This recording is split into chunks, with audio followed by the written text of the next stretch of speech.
some point. So in that 6'2", 6'3" range. So Mm-hmm. I mean, he wears a size 13. Like there's no way, like he's got to catch up to his feet at some point. Like it's ridiculous. Right.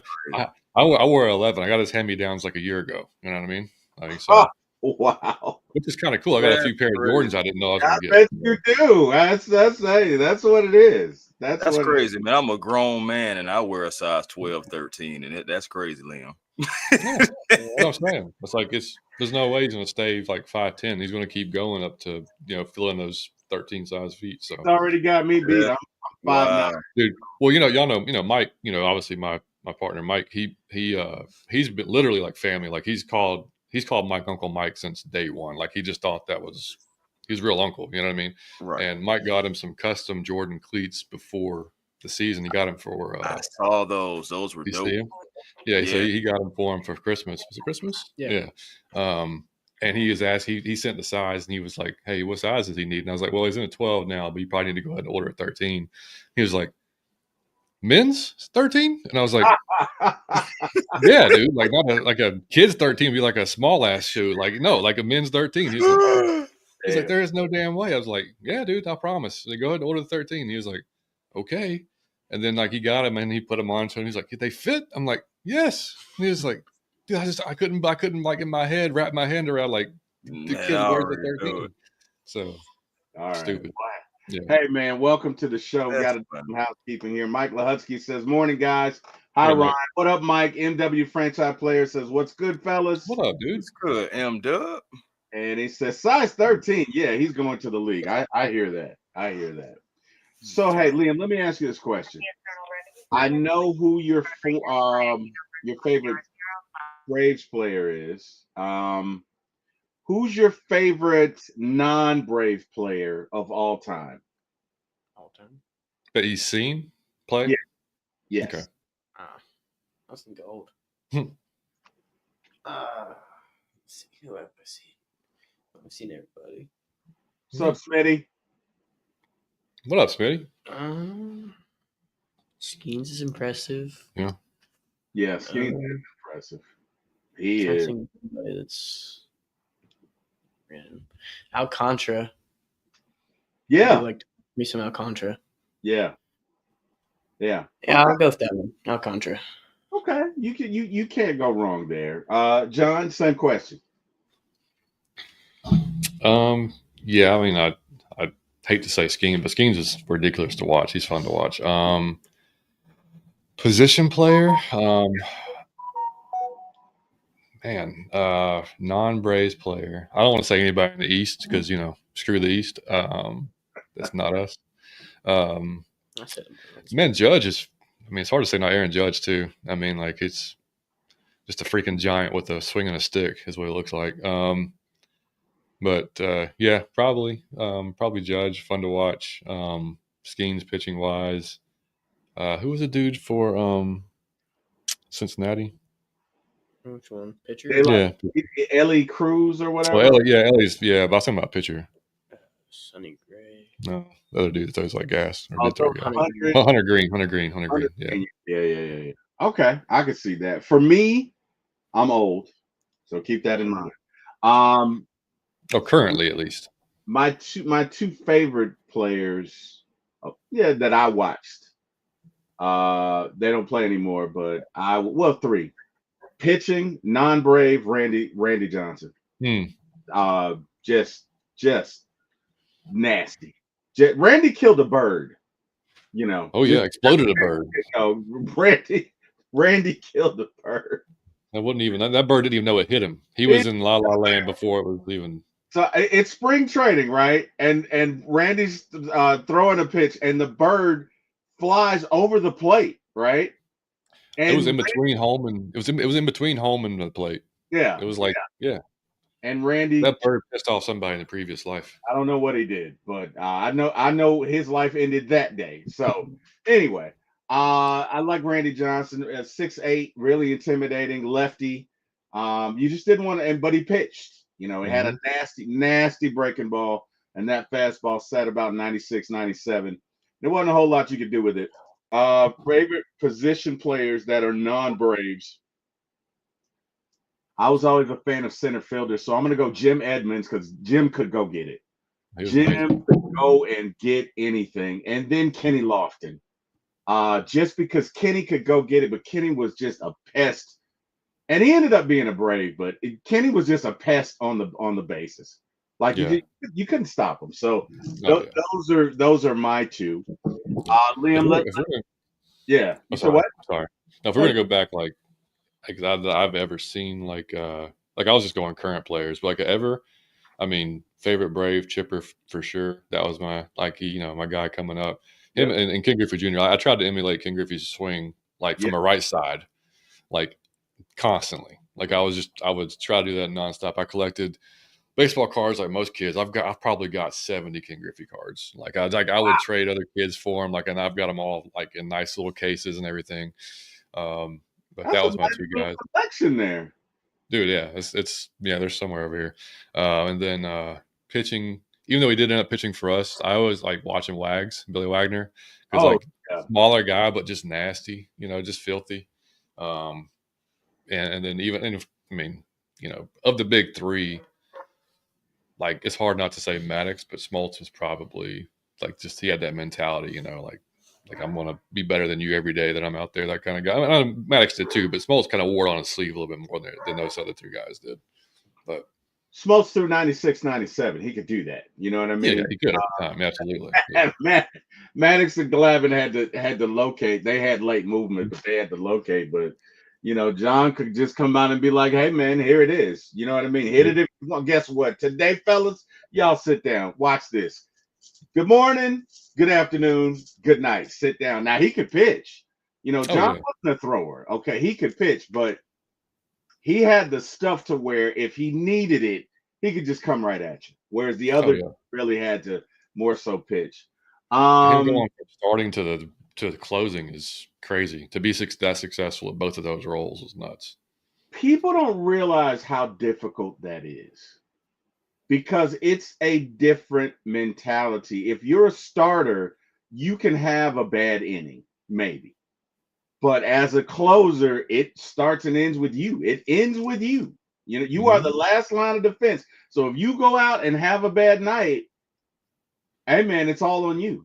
And guess what? The microphones are all going to be in your face. The cameras are going to be in your face. So it's a different level of pressure, and not everybody can do that. But I mean, John is a great athlete. And John plays golf and plays it well from really my. well. So he's a great athlete. So Liam, let me ask you this: when you are going through your delivery, is it max effort every time, or do you hold a little back? Kind of talk through what if you don't do max effort, kind of tell us why, and just give me your thoughts on that if you don't mind. Depends on the situation. Again, a lot of times I don't fully do max effort because if you do max effort every time, that's not really healthy for you. There you go. Every time, but also if I can blow it by somebody with like 80% max effort and then go an off speed and have it like 0-2, and then I can go max effort fastball faster than they've seen, high or inside, it's hard to hit. Yeah. So you're talking about changing speeds. Well, you're pitching, man. You're pitching. So this talking about variants of speeds in and out. John, I think you're doing it right, man. He did. His first strikeout of this season actually was similar. Like it was a little bit of a battle with the kid. Like he fouled off a few pitches, fouled off a fastball. Was it a 3-2 count, or was it 2-2? 2-2. And he reared back, and like he said, like he hadn't thrown max yet. And he reared back and threw max for that one, and dude was way late, and it was outside, probably at the knees, fastball, wasn't it? Yeah, and swing and miss, and that was that's how I said. That's how he's got most all of his strikeouts this year has been like on that. But he knows when to kind of hold back and when to come. Okay. So Liam, let me ask you this. I know back in my day, it was nothing to knock a guy down. That was nothing. It was a cost of doing business. You lean over that plate if you want to. You're gonna get invited to sit down. Meaning it's gonna be up and in. Uh, within the last couple of years, I've noticed a hesitance to do that. Are you okay with coming inside on a guy if he's standing over your plate? Give me your Oh yeah. thoughts on that. Oh yeah. I almost hit a kid in the chin because he was doing that. He Okay. was bent over and on the plate after a high fastball that would have been a strike, and it about grazed his chin. Didn't hit him, but it was pretty close. All right. Yeah, So he's not afraid at all to go inside. He actually he enjoys going inside. Like he kind of invites guys to crowd the plate. It's okay. All right. So fun to watch. let me ask you this follow-up question. And same at bat, right? You come inside on the guy. Does he back up? Or is he still like, I don't care if you throw at me? Like in that at bat, do you remember what he did? Do you remember if he backed up a little bit or take me through what happened? He did back up? Yeah. All right. And when he did that, did you follow up with low and away? Oh yeah. Okay. Curveball low and away. Okay. Okay. All right. That's fair. You got to be able to pitch inside. What's annoying is like some of the umps, a lot of the umps will like it depends on. I mean, every one of them is different, but like most in the what we've seen in most youth baseball, like most umpires are told, like, hey, give him an inch off the plate, give him an inch left, right, up north, south, whatever. You rarely ever see that. I mean, like you have some umps that are calling it tighter than you would see like MLB umps calling the games. Right. And it's like, dude, like these are kids learning to throw. Like you got to, like, if it's an inch off the plate, call it a strike. Like the guy needs to be swinging the bat. Now, we're not up here to watch a freaking, like, just train a guy start walking the entire game. You know what I mean? Right. So we've had some good ones, but like there's some like, if they don't, if a kid jumps back or if he ducks, or whatever, they'll call it a ball, even though it was an inside strike. They won't give him an inside corner, and it's like, dude, just because a kid jumps out of the way doesn't mean it's a ball. You know what I mean? But we've seen that quite a bit. So it's just, it's it's part of the game, of course, but it can get pretty annoying when they, don't get calls you're supposed to, because it changes the entire at bat. And you see that in the pros all the time. You see it, with our guys, so. Okay. Liam, let me ask you this. Who would you prefer to face? A guy who's just a free swinger. I mean, he's swinging at like he's going for the downs. Now, this guy can hit homers, okay? He's not a punch and Judy's, hitter. He can hit homers, but he's a free swinger. He is, from the moment he's in the batter's box, he is swinging. He is going for the downs. Or a more controlled hitter, somebody who's disciplined at the plate, somebody who's not necessarily going to swing at a pitcher's pitch. Who would you rather face? I prefer the controlled hitter. Really? And Yeah. that's interesting. Why is that? Well, I like to spot up the corners a lot. So a lot of the times, if you go high and inside for a free swinger, that ball can absolutely be killed. You see that a lot in the pros. Okay. And I've had it happen to me once. Yeah, you did. And then with a more disciplined batter, you'll see them be a little bit more hesitant on the outside pitches because, per se, they might think it's a ball. If it's a corner strike or an outside, it's going to be harder for them to think it's a strike. And also, if you throw an off speed that starts somewhere and then ends another place, then they're more than likely going to back off of it if you started like at them. Okay. Okay. So basically, like if you make a mistake, you're more likely to get hammered by this free swinger. Yeah, I got you. Okay, that makes sense. That was deeper than I thought. That I was thinking he was going to say free swinger. I was thinking that too. I would makes sense though.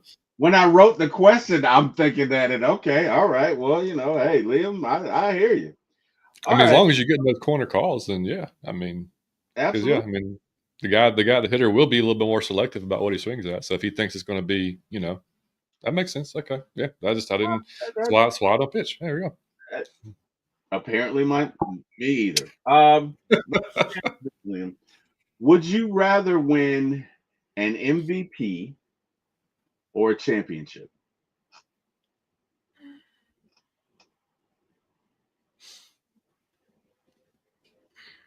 MVP. Man, Oh, wow. just crap all over the team. Oh, wow. We have to cut this part from any recruiting videos that we possibly can. Hey, man, he spoke from his heart. He wants an MVP. You know what I mean? I guess he's thinking, I'll get championships, but an MVP, you know? I get it. I understand. If you win a There's no championship, wrong answers. You said what? if you win a championship, it doesn't mean you're on the team. You could be like on the team for a day and sent down. So I get that. Okay, so let me modify then. You're definitely on the team when they win the championship. You're part of the starting five. You're part of the bullpen. You're part, yeah. Would you rather win a championship or would you rather win an MVP? Then I would say championship. Yeah. Okay. All right, that's fair. So if you're a full contributor, then Yeah. championship. Yeah, gotcha. I hear that. I hear that. All right, Liam, take us through the steps of your delivery. From each stage, take us through the steps of your delivery. And, if you don't want to share for sake of competition, I get it. But just give us a garden variety, basic wind up to pitch coming out of your hand. Take us through the steps and what you're trying to do. Well, I mean, I'm out the stretch all the time, so I'm sideways. I don't have any special wind up where I'm squared to the plate or any of that. So I'm sideways on the rower. Then I'll bring my glove in my hand, like you should.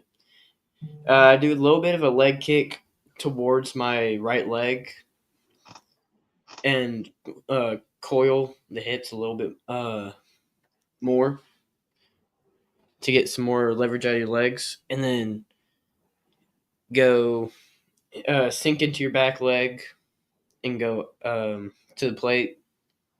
And I'm more of a 3/4 arm slot guy, so I have Right that about here. Right probably about like here, Okay, like that. All right. and then I have a pretty powerful leg kick. Okay. Okay. And then It's when changed. It's just evolved over the years too. I mean, it's been a nonstop. Like I just funny. We found a video of him pitching at 9U the other day, and it looks completely different. Like not one part of it's the same. I mean, it's and granted, he'd only been pitching for a year at that point because he started pitching. I think 8U kid pitch was when we first started pitching, and then 1, 2, 3. That first. yes, that's right. That's right. His first ever pitching. He came into club. We weren't trying to use him. It was we were up on this team, and we were like, okay, well, we'll just we'll start the second game, but it was kind of was it bases loaded, I think, and the kid that was pitching was just bases loaded. Like it's 8 years old, so like nobody's throwing a lot of strikes. There's just a lot of walking and whatever. Yeah. And so the head coach is like, well, I guess we just put. I was at the time coaching on his team. Wasn't the head coach. I was just an assistant coach. He's like, I guess we'll go ahead and put Liam in. And he freaking strikes out the side, and game over. And we were like, we weren't expecting that. We were expecting him to come in and throw a few strikes. Probably lose the game. Probably if you walk a guy, game's over. But 1, 2, 3, and we're like, holy smokes! And that was his first ever pitching experience. And I think that's kind of what sparked his kind of love for it, because he's like, man, this is awesome, and then just kind of continued from there. But it was just, And I sucked at hitting. You didn't suck hitting at that time. Not that. No, and you didn't even suck last year. It just got harder for you because of the way you swing. But yeah, so it was just but he realized last year, like, if I'm going to go forward in this game, like, I want to pitch, So like, and I just want to pitch. So which is why we switched over to being a PO in the fall. So okay, well, that's good. Robert Blackman says, "Good afternoon, everyone. Good afternoon." Smitty says, "What's up, fellas?" All right. Well, so hey, let me ask you this: are you a pronator or supinator? Pronator meaning, and I know you know what it means, but I'm gonna read it out for the audience. Pronation is the natural inward rotation of the forearm that occurs after the ball is released, aiding in deceleration and protecting the elbow. So some folks pronate If pronating is inward, then of course supination is outward, right? So a pitcher's forearm rotating outward with the palm facing up at the point of release, often associated with breaking balls. So I guess you could do both, but are you Yeah. dominantly pronate, supinate? Give me your thoughts Well, I mean, it depends a lot on the pitch, but on the pitch you're throwing. Okay. yeah, because I mean, if the curveball, you're gonna supinate, but with the changeup, you pronate more. Okay. I'll say I'm more of a pronator because I also throw the sinker, so you have to pronate a lot with that as well. Okay. So what made me think of it was last night I'm watching the Braves game, which we lost by the way, 4-3. But again, as long as we win the series, guys, we're okay. Braves aren't going to sweep anybody. Phillies just took 2 or 3 from the Dodgers, so you probably weren't going to sweep the Phillies. Now you need to get this one today, but as long as you win series, you'll be okay. If you win 2 out of every 3 games you play, you'll look up at the end of the year and you'll have at least 90, 92 victories. Yep. So we'll be fine. We got to get this one. But with that being said, looking at the game last night, Grant Holmes, they were talking about I think either a changeup or something off speed, but he was a supinator as opposed to a pronator, and so they gave him a certain pitch, and I think that's how was it Grant Holmes that pitched last night, or am I tripping? It was Yeah, it was Grant. Grant Yeah, because I think he developed. I mean, he's the one who I think developed that kick change this offseason. Yeah. That's because he didn't pronate. Yeah, Yeah. a kick change is when you can't really pronate. And, And so that's what got me thinking. But anyway, it's amazing at how we've arrived here at pitching. I didn't hear words like pronate and supinate when I was playing baseball back in the day. So it's just amazing at where we are with that. So all right, next question. When you're holding runners on base, are you quicker to the plate, or do you not vary anything about pitching anyway? Like, give me your thoughts on that. Are you quicker to the plate when you're holding them on when you got a runner on first and second, or are you the same with your delivery? I'll change it because a lot in baseball, coaches have told you to vary your looks so that the runners can't catch on to like a groove of yours. So if you're consistently fast to the plate, they're gonna figure that out. First move, go. Or if you're consistently slower to the plate, they'll look once again first move and go. So I'll alternate from quick to slower. I'll also throw in pickoffs as well, just to throw it off.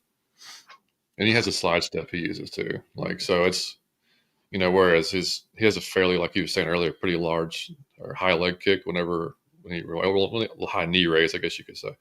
But like, when he goes to a slide step, it's literally just barely pick the foot up, go down the mound, so it's if the guy does run, he's got less of a jump, or less of a chance of, getting it.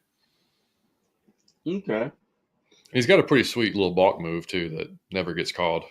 It's not a balk. Let's say it's not a balk, but like it's when he like here's his right leg. Hey, Chris. My bad, y'all. Man, Jack Spade had pulled up. Man, he was checking my roof out and making sure everything was strict with that.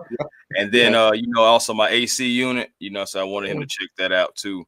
So Carrie was holding the ladder for him, and then I said Kirk Cousins, and then she had let the ladder go. And Jack almost fell off the ladder, bro. It was crazy. It was absolutely crazy. Wow. Sorry, you did not take a shot at Carrie. Oh my goodness. Huh? Oh no, it wasn't a shot at Carrie. Carrie was chilling and everything, but I had messed with her, and then it was my fault. I blame me.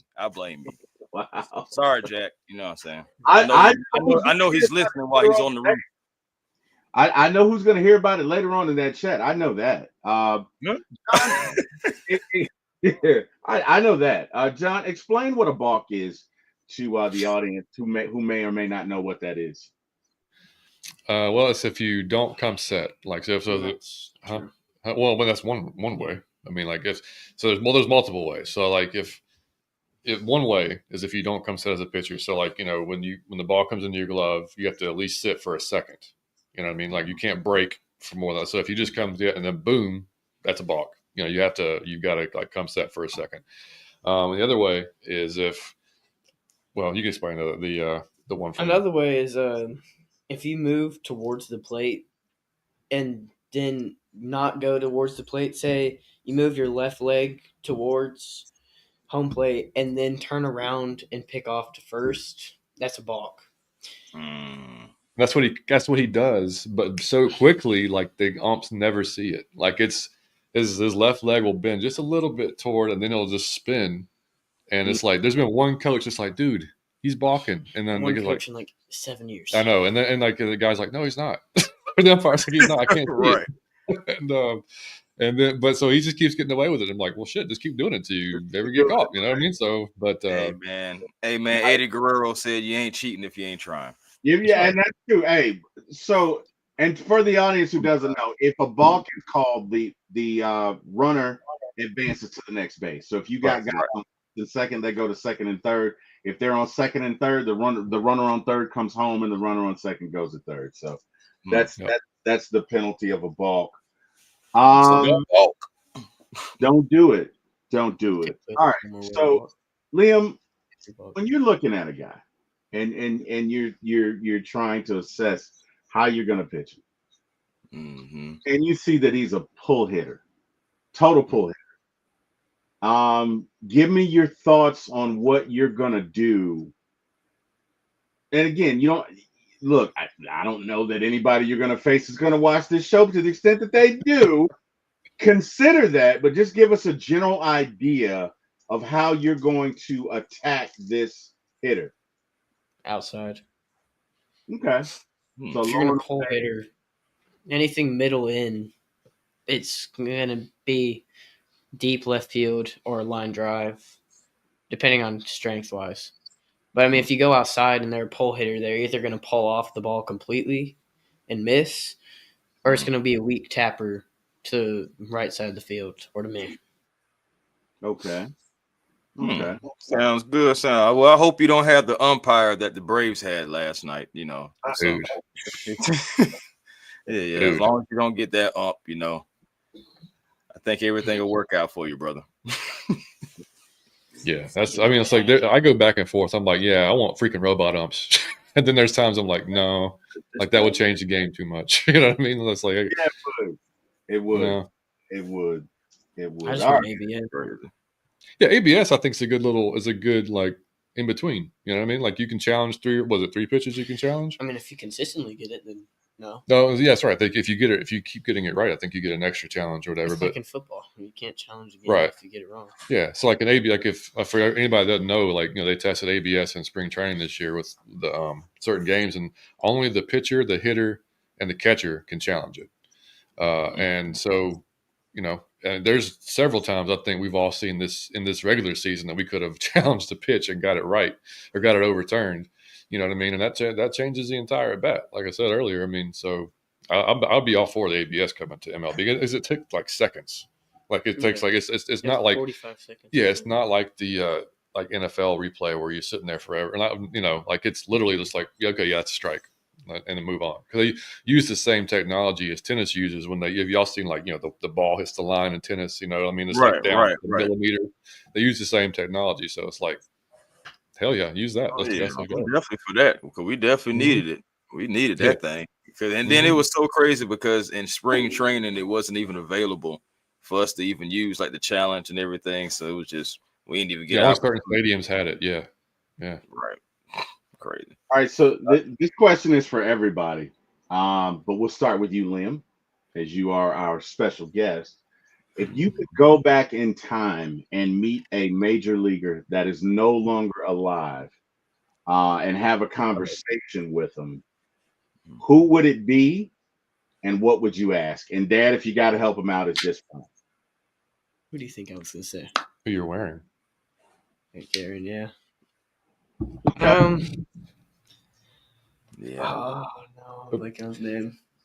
Jose Fernandez. Wow. Oh, good answer. Okay, what would you ask him? Wasn't expecting that one. He was a prodigy. He was. He was on projection to be like Hall of Fame if he didn't die. Yeah. I would have just asked him like, what do you do?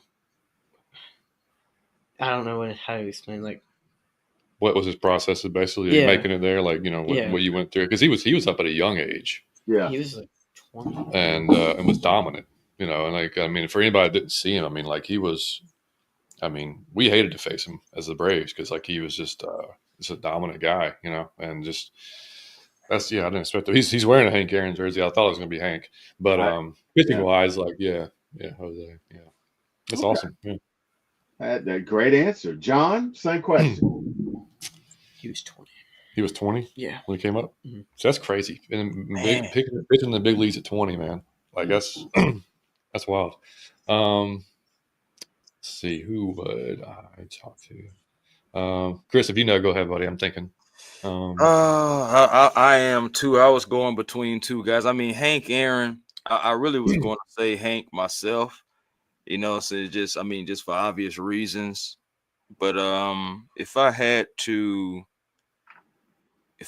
choose someone different, I'll go Ted Williams. That's a great one. That was my dad's favorite player to watch. He's technically dead.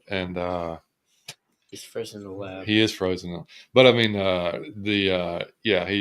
because he was just, I mean, 400 hitter at one time, like fighter pilot, like in perfect vision. I mean, like, talk about a life. Like, he'd stopped pitching or he stopped playing baseball to go fight in a war. And then, was an ace fighter pilot, then comes back, and is just as good. I mean, like, so yeah, I think I would. Last guy to hit 400. Last guy to hit 400, right? Yeah, man. Ted Williams. What would you ask? You know what? Okay, I'm gonna go Roberto Clemente. All right, hold that right there, Chris. What would you ask him, John? Man, I don't even. I would have to sit. I mean, just his life experiences. Okay. I mean, of being in like alive at that time. Like I said, during a war, like what's going through your mind? Like, you're playing baseball, all of a sudden, okay, off to war. You know what I mean? Like, yeah, we can't even fathom that today. Like the guys that are playing today, can you imagine? I mean, like all of a sudden you're drafted and you have to go to war. Paul Skeens would do it. I mean, like, Paul Skeens would want to do it. Like he wanted to go to the Air Force, but I mean, like, it's just, I mean, it was just a different time. But another guy too, Bob Gibson. Like, and you took mine. Okay, that was gonna be Bob Gibson. But go ahead. What would you ask? You can talk about. I mean, like, I think you and I talked about his stats before on the show. Yeah. I mean, like, the amount of innings, and he and Liam and I have talked about him, and like, you look at how many pitches he threw, how many strikeouts, how many wins. Like, I mean, how many complete games? I mean, it's like, it looks like it's fake. The stats look like you made that shit up. Like, there's no way that could happen. Like, and but the dude was just unbelievable. Like today, and never, I mean, that we know of, had no arm issues. You know what I mean? And through that many, I mean, it's wild. I think Bob was too mean to have. Like, the funny thing I remember, well, not that I remember, but I'm told about him is, if you hit a home run off him, the next time you better, like, it's almost like you gotta apologize. And I'm serious, because there's stories of guys that have hit 1 or 2 home runs off him that got, let's just say, Bob wasn't happy about it, and he let him know they got drilled. This was back in the day. Let me tell you something. Ronald, I'd love to in the Terryverse. I'd love to see a pitching matchup with Ronald Acuna versus Bob Gibson. Oh no! It's gonna be some sparks that fly. Okay. Will they get through the at bat? No. If Ronnie hits one off of him and does that Ronnie thing, he's getting one. And Ron's gonna do Ron. I promise you that next at bat, Ronnie's gonna wear one. Okay. Oh yeah. Ronnie's gonna wear one. So that would be very interesting. But go ahead, Chris. I'm not trying to be rude. So you said Roy Campanella? No, you didn't. You said who'd you say? Roberto Clemente. All right. What would you ask him? Man, just how was it playing? In the '60s, coming up. Being like the first player, I believe, with the Caribbean and Latin American, descent, and then being able to play in the World Series. I know he won an MVP award as well. in the World Series. Just his experiences, and I know he died young too, like in his 30s. He died in a So plane wreck going back to Puerto Rico, right? He did a plane crash going back to Puerto Rico. Right. Crash, yeah. yeah, so that was terrible in a sense. So it just like I just would really want to know his experiences and really him just telling his story about, you know, again, his experiences, his teammates, pictures, I mean, racism, everything, you know. So I want to know it all, just being, you know, where he came from and just going through that. So that would be just like a history lesson for me, and that would have loved to, you know, to know his story. All right, so now I got to change since John took my guy. Wait, I'll give you credit. Liam just found like in '68, dude threw 304 innings with a 1.12 ERA. That is Come on now. That is unheard of. That's 28 complete games. That's crazy. So for me, I'm gonna say two guys. Number one, I'm gonna say Willie Mays because my dad loved him. Shout out to you, Dad. We had many arguments over who was better, Andrew Jones or Willie Mays, and whatever, Dad.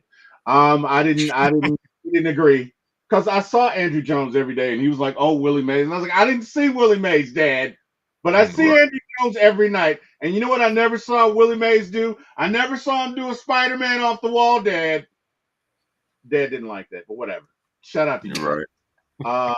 God rest his soul. So I'll say Willie Mays, and I guess what I would ask him is, how in the world did he make that catch with his back to the field? I mean, like a wide receiver, but that ball had to be coming. Like the thing about the cameras back then, they didn't catch what was going on.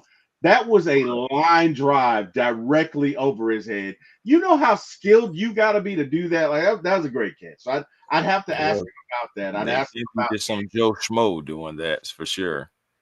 I'd ask him about hitting, and then I'd like to maybe Satchel Paige, because Satchel Paige into his 50s. Yeah. That's the guy's 50s. Good one too. In the major leagues. So yeah, I'd love to ask him about that. Just like what was that like? How did you keep your arm? Like, you know what I mean? Because I'm 54 and I can barely walk down the step. No, I'm kidding, but I'm just saying. I'm about to say, goodness, T. Will. I meant to say up the steps, but it's because of the fat and, you know, the extra person that I'm carrying. You know what I mean? I can't see my shoes anymore. Whatever. All right. So, but no, Mountain Dew, brother. I'm telling you, it's the Mountain Dew. It's not. Mountain Dew's great, Chris, and I'm not going to be convinced of anything else. Matter of fact, when I get off this interview, I'm going to go get me 2 of them. Whatever.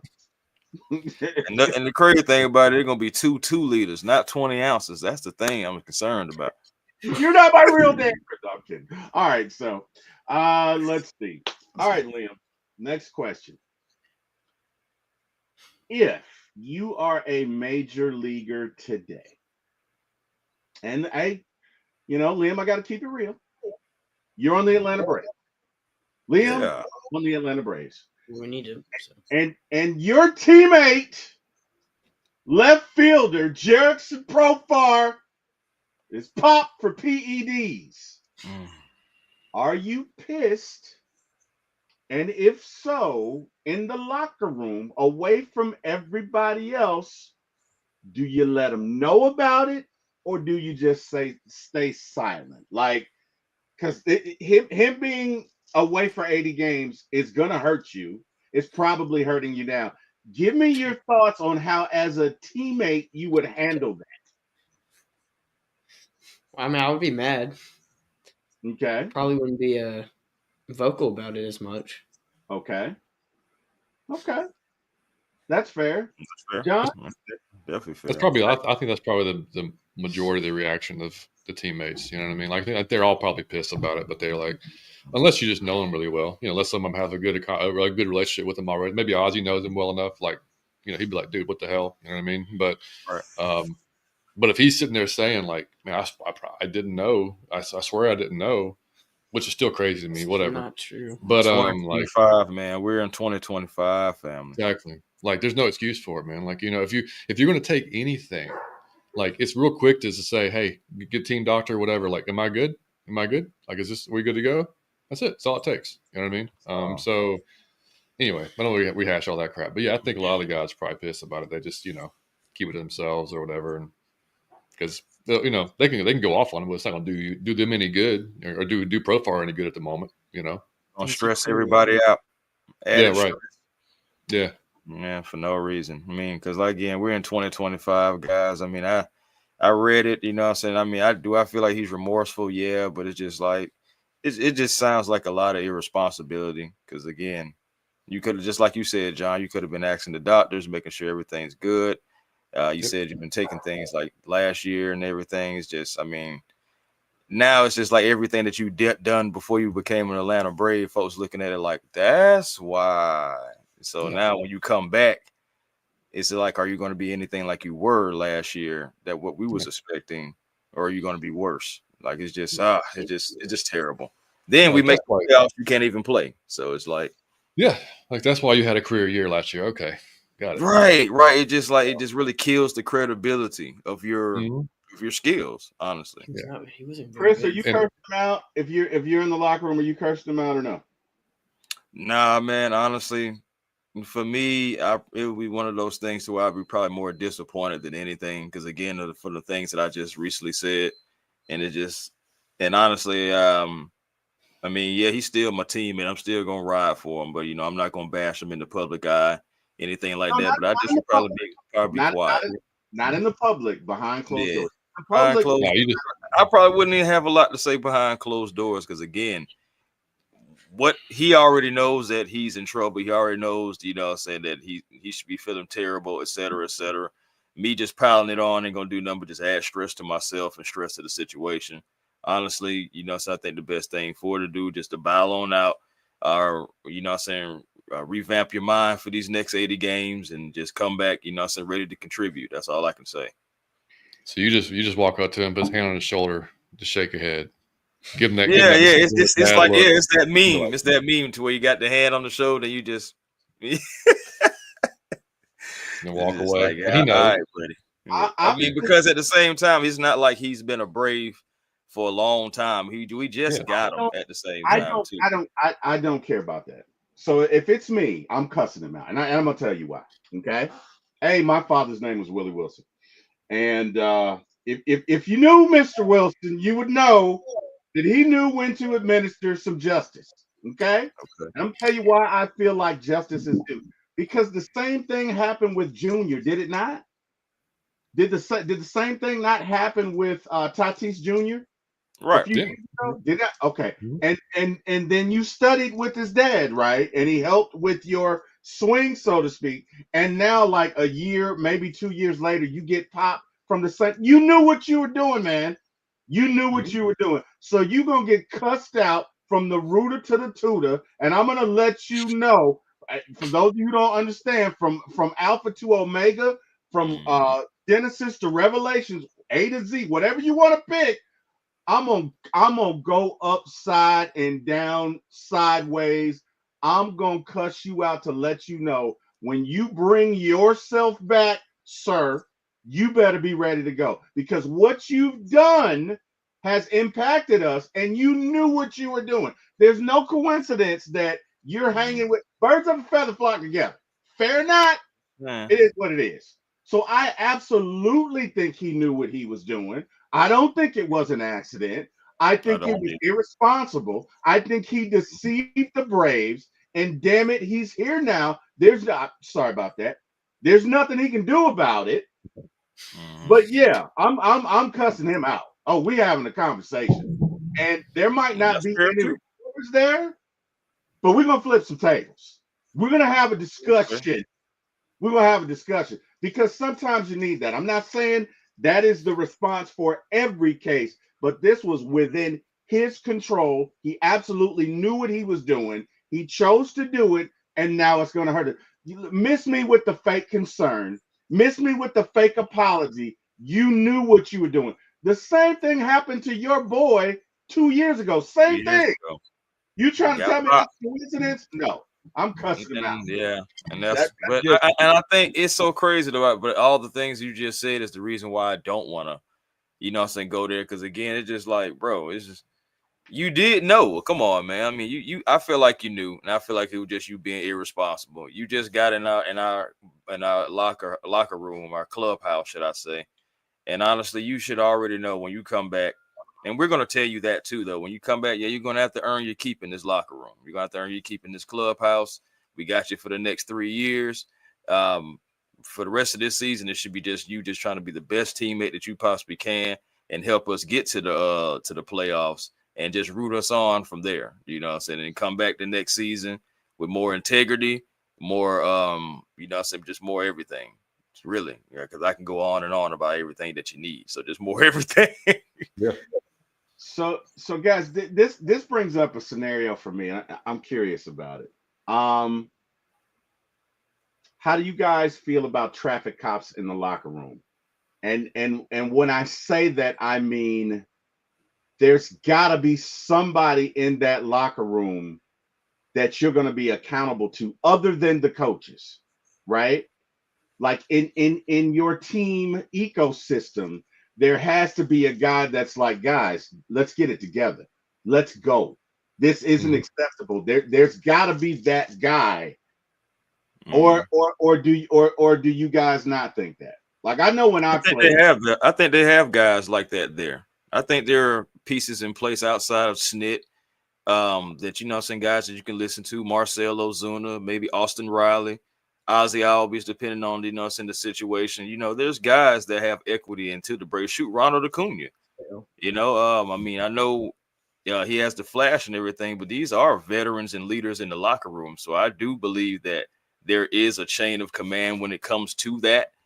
And I think, and I really can see like Big Bear or like and Austin Riley being those guys. Not saying that Matt Olson isn't, but I'm just talking about like some of those original Braves, you know, not guys that came over. I think it is something there. I think it's Ozzy. I just don't know if Ozzy is a get in your face kind of guy. Because and not yeah, look at that part right there. But I feel like not every time. Mm-hmm. But there are instances where you have to check. So no, we checking that. See, for me, and I welcome you guys' thoughts. For me, that's a closed door meeting. For me, the minute we find out, hey, Snit, if you don't mind, players want to have a meeting, we're gonna work this out. I'm going off. It's going to be a closed door meeting. Everybody's going to have their say, but I'm going to let them know in no uncertain terms. Look, man, you let us down. We don't we were depending on you, okay? And you knew what you were doing. Now we can't do anything about it now, but going forward, you need to get it together. I don't know that we have a guy that again, and I don't know what Ozuna is. Oh, I know you want a Brian McCann? See, I don't know if we have that. That's what I know. I don't know if we have anything because McCann we're probably ready to slap somebody around. You know what I'm saying? I mean, Freddie Freeman, he'd been ready to slap somebody around. Yeah. So I mean, so that's another thing too. Yeah. So I feel exactly what you're saying. Now that type of personality, I'm not sure if we have right now, but I see where you're going with that. Yeah, if Freddie was here, Freddie would have kicked his teeth down his throat. Yeah. You know what I'm saying? Like, and you know, it's a few other guys, like I said, McCann, you can name a few others, but Chipper definitely would have kicked your teeth down. Chipper would have. Well, there's no Chipper. There's no Chipper. There's no. I mean, and that's so. And T and I talked about it. I think after was it last week? I guess like kind of questioning like, okay, who is that guy? You know, and if it is like, how is it? Because you know, when you're struggling like this, yeah, somebody has to step up. You know, and like I never thought in a million years I'd be saying Ozuna, but like. You've heard guys talk about, right? I mean, like from where he was, you know, I mean, like 2 years ago, we're like, man, get him off the team. He's hitting 057 after the month. And it's like he got slaughtered for 3 months straight every day. Totally. 100%. So, yeah. You know, you already had the off the field stuff. Now you stuck on the field and you cost this much money. Like, get the hell on. Like, that's what everybody was thinking. Yeah. But then now you got guys coming out saying, like, man, Ozuna helped me so much with my swing. He helped me with this, helped me with that, like just quietly behind the scenes, like helping him in the locker room, helping him in the tunnel during the games, like looking at, like he was like last night, if y'all saw, he's talking to Tim Hires like constantly. Yeah. Right. You know, it's like, damn, like this guy just became a leader, kind of like, not out of nowhere, but kind of for fans, kind of out of nowhere, because that's not the type that we saw. Yeah, you know. right. But yeah, I mean, I don't think Ozzy, unless he just has a different side to him we haven't seen. I don't think he's got that, like just sit down and shut up. You're going to listen to me type of mentality. Right. I don't know that Austin does. Austin might. Hell, Freddie didn't have it initially. He had to grow He had to into it. get it. Yeah, he You had to know, get and it. I mean that was probably assisted a lot by Chipper because he saw Chipper, kind of learn from him or whatever. But That part. Liam said a second ago, I mean, Sale's probably the closest thing we got, but not a position player. Right. He's a Right. pitcher. But I but think Sale Liam will, is absolutely right. I think Liam yeah, is but a Sale will But absolutely tell you something. our pitching group, man, I think all those guys, you know what I'm saying, are kind of like no nonsense anyway. Yeah, You know what I'm saying? When you think Strider about will, it, Sale Sale, will. Strider, Yeah, Swelly, you know what I'm saying, even down to Grant Holmes, and you know what I'm saying, who gave us 4 good innings. Shout out to him too, by the way, and everything. So yeah, it just our pitching staff is pretty good. But yeah, as far as hitters go and batters, I don't think we had that personality. But the closest thing, Ozuna, that's where I'm landing my plane. That's the closest thing I think we have. Yeah, Ozuna is unk in that locker room. He is Mhm. unk, but I appreciate it, but you need one guy that's gonna be like, hey man, it doesn't fly that way here. Because here's my concern, right? The Braves have signed Alex Verdugo, and I'm telling you, Alex Verdugo is not a Brave guy. He is not. He is not. And when he comes up, if he comes up, you're gonna need somebody in that locker room to be like, "Hey, man, this is how we do it. You need to be on time. You need to do X, Y, and Z." And to the extent that you don't, the performance level goes down. You get what I'm saying? So, anyway, just my thoughts, guys. And it's so crazy too, just about what you were saying about Verdugo. When that move was made, remember we was talking about it, T. Will, Yeah. and it was just like how it all makes sense because the Braves found out about Profar early. Before, yeah, they did. They You they know, had and then they they had. start making little moves here and there because they had to cover the behinds. Yeah. And it's just like then all of a sudden the news drops, boom. And then we also had a signing that day, like a little mini signing that day right before the news dropped too. So hey, what's up, Dixon Way? So What What up, yeah, up, man, Larry? Clay? How you Braves doing, they were man? just setting it up. Yeah, Prayers to Larry, man. Prayers to Larry. He had a great stream last night, pushing through. Last night, you know what I'm saying? For those who don't know, unfortunately, he lost his father, man. And you know what I'm saying? damn, I didn't So know that. yeah, Yeah, dearest condolences, man. Man, Larry, man, I hate that for you, dude. Man, I've been terrible on social media like the last couple of weeks, so I probably missed that. But man, I hate that for you, Larry. hey Yeah. man, we love you, Larry, He grinded out last night though, man. He had a great stream, man. We was there. We was there for him. and hey man, that's just that's just dedication to his character, man. I know when my mom passed, I think I might have taken a few days off because I just couldn't do it. So hey man, Larry, shout out to you, man. Nothing but love and respect your way, brother. Nothing Yep. but love and respect your way. Seriously, I remember when my dad passed, man.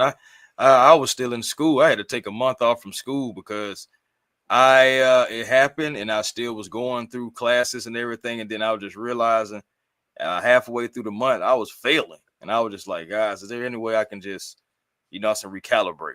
Just give Yeah. me some time to recalibrate. It was like take 3 months. I said no. I don't want to take that long. Just give me like about a month, and I promise you I'll be right back. And I'm glad that what I'm saying. And shout out to Full Sail University for that, for giving me that opportunity because I really needed it, and I was able to come back and finish getting my degree and everything like that. Graduated, all that good stuff. So, Yeah. I know how it can be, man.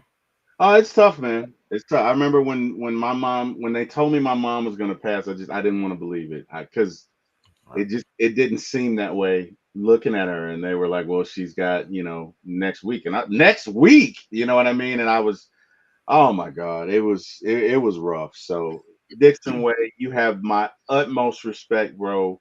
Keep on doing what you're doing. I just want you to know, man, we love you, bro. We love you. We love you. We love you. So Absolutely. Yep. yeah, man. All right. So Liam, let me ask you this question. Um, you're with the Braves again. Okay. You're with the Braves. A lot of Braves questions. All right. A lot of Braves questions. You're with the Braves. This isn't a negative one. All right. But um it is game 7 of the World Series.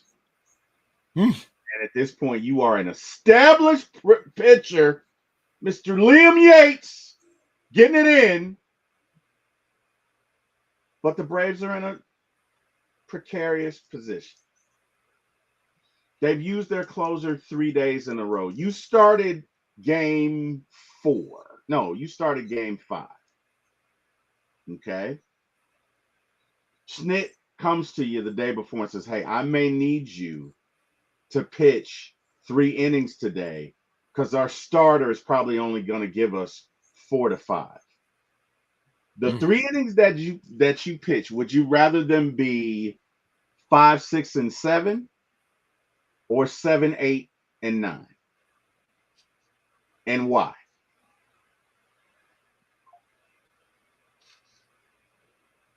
I'd probably prefer 7, 8, and 9. My guy. Yeah, that's what I'm talking about. Okay. Now, why would you pick 7, 8, and 9, Leo? I mean, closing is easy. It's not easy. It's fun, and also like it depends. Also, am I coming in the middle of an inning or like brand new inning? You know what? You're coming in second and third, nobody out. In the 7th. Yeah, I probably still would do that. I've had that situation before. All right. Yeah, Yeah, I still take that. Okay. All right. So let me ask you this. That's a I'd gamer like to be right there. That's a close gamer it. right there, T. Will. Put Oh, the pressure on me. Put the ball in my hand, Schnitt. And we're gonna go places. That's what that sounds like to me. Put me in. So let me ask you this, Lynn. It's bottom of the 9th. You're on the mound. You throw a changeup low and away. It's a ground ball. Second base throws it to first base. Braves win the World Series. You are on the mound for the Braves' 5th World Series at the time. Okay. You're on the mound for it. Take me through your thoughts and the first thing you're going to do when you get off that field. I mean, I would kind of be in shock. Right. If you were in that situation, kind of not know what to do. I mean, I'd be crying somewhere in a hallway by myself. Right. Right. You know what I mean? You're going to be down close to the field, whatever, John. You just Dude, won the World Series. You just saw your son pitch Dude, the you'd have if of the that World if Series. that whole situation happened, y'all would find me they'd have an oxygen mask on me. I would be no. This is like somebody, please help Mr. Johnny Yates, please. Yeah, I mean, He's it'd be having a something, moment. oh man, I mean, I'd be one eye on the field and not wanting to watch, but wanting to watch. No, man. No, God, talk about the stress. Now I'm telling gonna you. ask you this question, right? I'm gonna ask you this question, Liam, and it's kind of pertaining to last night's game. For you, it's top 9, and you have the beginning of the Phillies order, like Rafael Iglesias did last night. How would you have approached those guys, knowing that we could not give up a run? I know it happened with Trey Turner. By the way, I can't stand Trey Turner or Castellano. I know people talk about Bryce Harper, but I kind of treat him like Pete Alonso. You know what I'm saying? I'm like, whatever, Yeah, everything. You know what I'm saying? But that doggone Trey Turner, I got some horrible history with that Trey Turner that goes all the way back to them Dodgers. Man. But anyway, yeah, man, Liam, how would you approach those 3 guys, you know what I'm saying, knowing that all 3 of them really could take you deep? Well, I mean, Schwarber, if you approach him inside, you're asking for it. Put it outside, it's harder for him to hit. Trey Turner, I mean, Rysel left it pretty much middle. Yeah. So, I mean, you can't really do anything about that. If you're going to put it middle, you got to expect a home run there. I would approach Trey high because he's a shorter guy. So a strike zone would be probably here on him. So, I mean, to get to a high strike, you pretty much have to pop it up. And then Bryce Harper, I mean, he's a freak. Right. I don't really know how you'd approach Bryce Harper. Yeah. Blowing away. Yeah. If you walk him, you walk him. Walk him. Yeah. Hey, that's what Rafael did. He kind of got him though. He got him. You know what I'm saying? He got him. But and I mean, and you just got to catch him. I mean, like you'd have to catch him just guessing. You know, if you're going to miss middle, like they just, you see, we see guys all the time. Like they'll take a strike down center of the plate. It's like, dude, what were you, swing the bat? Yeah, we took a couple like that last night. Exactly, and that's like we're there. Like, well, in their head, that's not what they were expecting. Because these guys have seen scouting reports. They're going through in their head, okay, he just threw me this, he just threw me that. This is probably going to be this pitch. And then sometimes they just get surprised by it. And that's why you see guys just stare at a 95 down the center of the plate sometimes, because that's not what they were expecting. And it's like if you already have in your head like this is probably not going to be 95 down the center, then you're not going to be starting your swing, and like you have a 0.013 seconds to make up your mind if you're going to swing or not. So like you get some. That's why you get some of those weird looks, but yeah, that's a tough three to face, man, to close the game out. I mean, I was in my head, I was doing the math when Harper was up in the seventh. I'm like, okay, so how do we need to do this so they're not back up in the ninth? And of course, didn't happen. But yeah, that sucked. Yeah, man. Even on that home run for him, it was like when the ball got thrown, I was like, and then he got a hold of it. Yeah, that's right. Are you talking about for Trey? Probably Trey. I'm guessing. Yeah. Yeah. That one to Trey, I knew it was gone. I honestly, I knew they both. There's a sound. There's a sound that you know what I mean. And when contact was made on both, I'm like, okay, that's gone. That's not coming back. So I don't know. Guys, same question to you, John. You're on the mound. It's ninth inning. Oh wait, you didn't say what you do after the game. You did. First thing you do after the game. I mean, no, first thing you do when you come off the field. First thing. You come off the field. I'll find you. There you go. That's what I was. There you go. That's what I was doing. And I can tell you, Dad's gonna be in tears, Liam. Oh yeah. All right. Dad's gonna be no good for the world. Yeah. You probably have to hold him up. 100%. Yeah. He's gonna be in tears. That's oh man, you want to talk about something that's just it'll be absolute dream, man. That would be cool. That would be cool. That'd be outstanding. John, same question, man. You're on the mound for the last out, Braves 5th World Series. You're there. What are you doing? What's going through your mind? I mean, just extreme euphoria, probably relief. Like, thank God I got through those last 3 innings. I didn't, you know what I mean? I won the game. Probably charging my catcher, jumping in, or vice versa. He's probably jumping in my arms, whatever. You always see that. But, yeah, I mean, without a doubt. And then just like you see so many guys that when they're asked that afterwards, they're like, they always say like, oh, I don't know. Like they can't describe it. It's just like, I don't know what's going through my head. It was just happiness, just happy that it got through it. It was over. Just euphoria. Yeah, that's it. Like I remember us watching the when 21 when we won. When it goes to Dansby and kicked over, it's like I didn't even know what to do. Yeah, we were just like, what do we do? You know what I mean? Like, and we were just watching the game. You know what I mean? So it's like as fans, but yeah, for sure. And yeah, for coming off the field, finding my wife, family, yeah, of course, that's the first thing you're looking for coming off the field, without a doubt. That's awesome. See what I'm saying? See, I'm no good. I'm no good when we win championships, because when we win championships, everybody got to know, because I'm the guy that's going to run outside screaming at the top of his lungs, saying, yeah, we're the champions. Yeah, get some. But Chris, you're on the mound. You're on the mound. So same question. What are you doing? First thing I'm doing when I get off, probably all those things I just said, running around, getting crazy, saying we are the champions. Chris is throwing his glove in the air, taking his jersey off. Oh, yeah, all that good stuff. You know what I'm saying? I'm flinging my hat, you know what I'm saying, to the nearest fan. You know what I'm saying? You can have that. That's you right there. Throwing my jersey in the stands, too. You can have that, whoever grabs that. We the champions. I'm running around. I'm grabbing Gatorade, throwing it on everybody. I'm tackling people. We out there wrestling, all kind of crazy stuff going on. We are the champions. We can do whatever we want. What do you mean? Can't nobody take this moment from us, So I'm going to have fun. I ain't going to lie. And we're going to have fun as teammates. Yep. So if I'm on the mound and the Braves win the World Series, my thoughts are I can't believe I just threw 15 changeups in a row and got away with it. and and then I'm thinking, oh my God, I'm gonna retire because my back is killing me. I can't believe I'm still pitching at 54 and I'm so fat. Oh Jesus, wait, is he gonna make the throw? Oh, thank you God, he made the throw. Hallelujah. I really want a Mountain Dew right now. We are the champions of the world. Yes. Well, let me tell you something. I hate to hit you with this, but sir, the standard is the standard. And that's not the standard.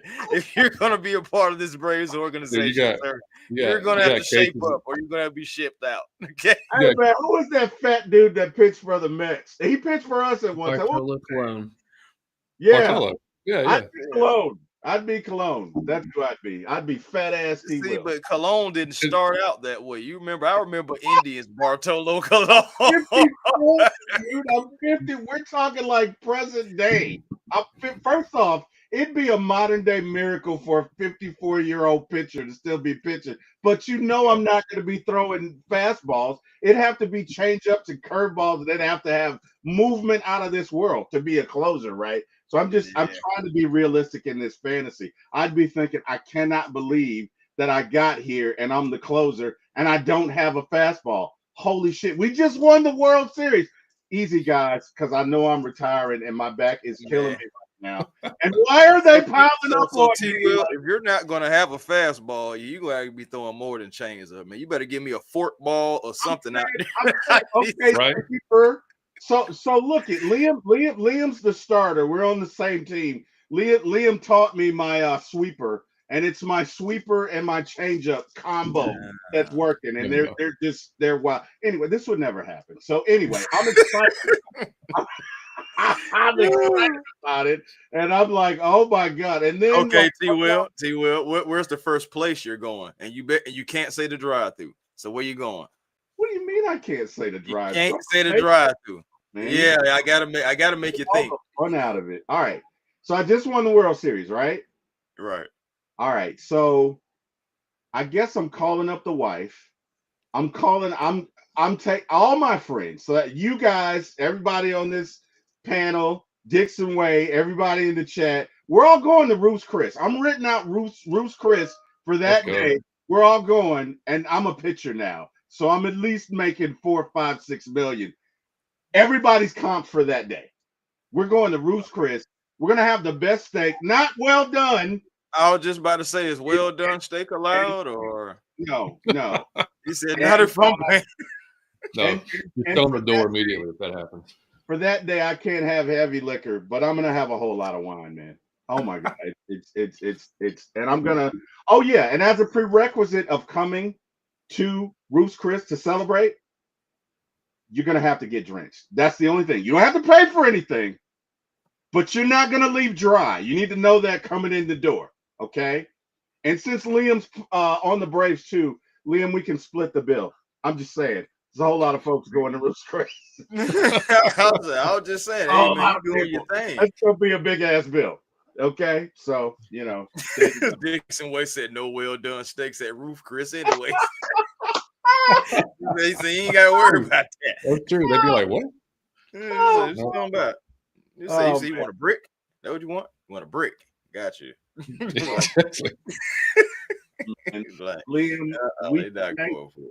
Liam, we thank you for joining us today, man. You're truly the star of the show. We appreciate that. Yeah. I want to come out to. I know you're doing travel ball later this year, so if you guys get out to McDonough, Liam, I'm gonna make a commitment. I'm gonna come check you out, man. We're probably gonna be down there. I'm gonna come.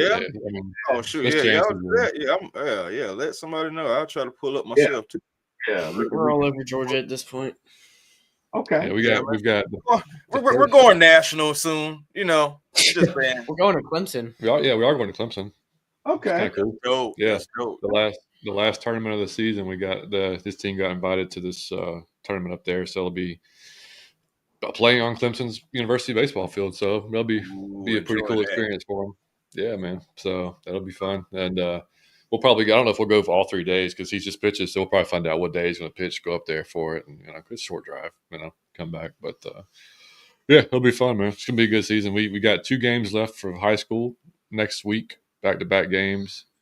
That's it. And then travel starts next Saturday, or next Friday, actually. It starts Friday, Saturday. So that's awesome. Right into it. Yeah. How old are you, Liam?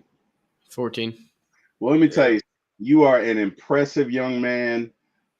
Very impressed with your maturity, and to sit here and listen to me babble on, I gotta give you nothing but props.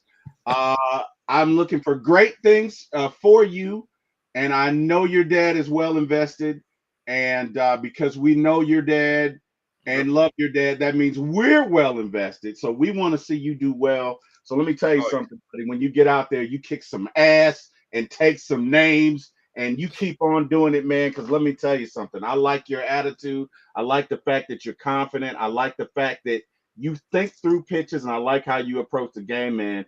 And let me tell you something. Don't ever let anybody tell you you can't do anything. You can do anything you put your mind to. And I believe that you can do this, and the sky's the limit for you, sir. So very nice to meet you, young man. I'm excited for your future. And hey, John, you just got to let us know, man. Keep giving us the 411. We got Debo vibes in here. What up, Debo? Oh, doing, man? What up, Debo? Man.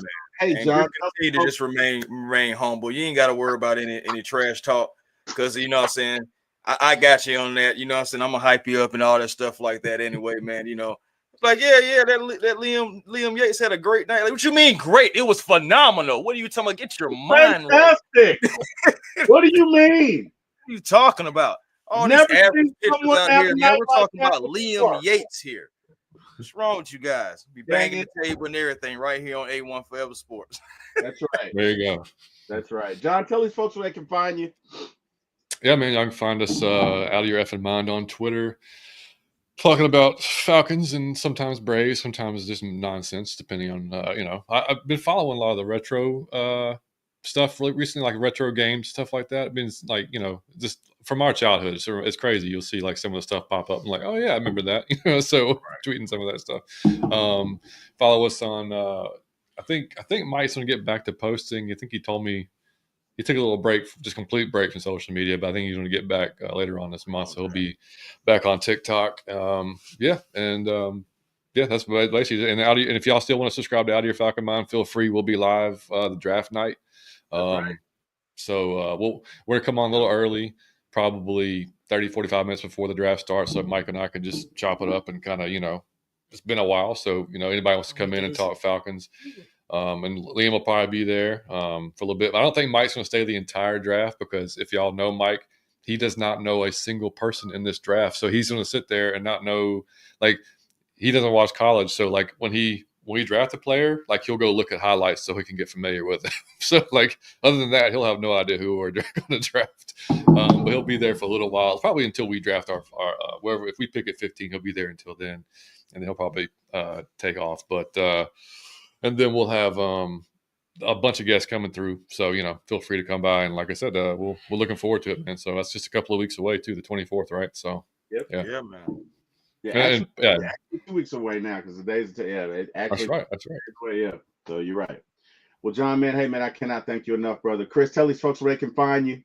Hey, man, A1 Forever Sports. That is the platform on YouTube. Please come over, like, comment, subscribe, man. Hawks, Braves, Falcons, of course, as well, man. Also catch me at the Hawks Digest as well, too, man. Over there, growing that channel, me and Walter Pollard, giving you the Hawks news when it drops, rumors, whatever it is pertaining to the Hawks. You can catch me over there as well. And, TikTok, The Real A1 Forever, Instagram, A1 Forever.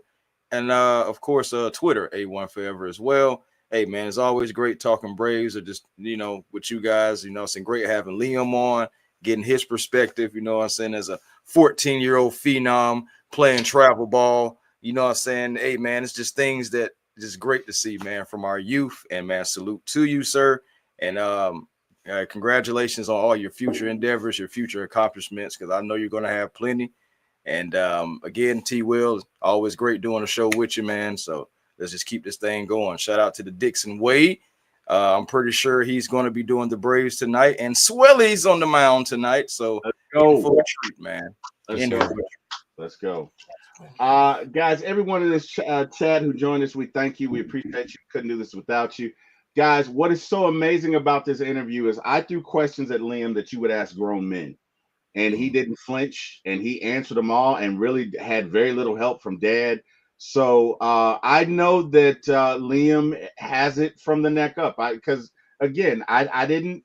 These weren't softball cutesy little. Tell me about what a curveball is. And these were thought provoking questions, and he answered them. So when I say I'm impressed, I'm like I really want to come see Liam now because I know upstairs Liam knows what he's doing. Liam knows what he's doing. So, hey, man, Liam, I cannot thank you enough, brother. I appreciate it. You are welcome on the morning.